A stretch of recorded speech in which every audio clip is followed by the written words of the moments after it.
Қазақ халық ертегісі Түлкі мен құмыра. Оқыған Эльмира Аманқызы. Егін ора келген шаруа сүт құйып алып шыққан құмырасын шөптің арасына тығып, өзі алқапты аралап кетеді.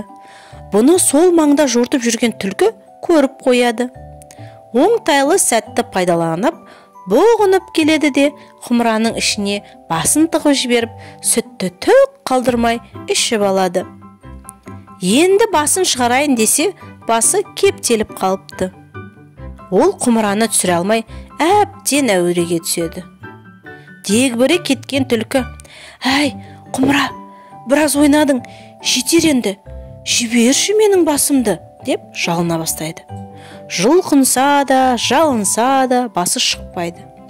Сонда ол ашуланып: «Қап білем, тұра тұр, жақсылықпен жібермесең, суға батырамын», деп жүгіріп келіп өзенге күмп беріпті.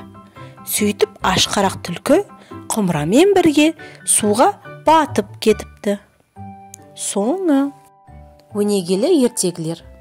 Арона баспасы, 2015 жыл.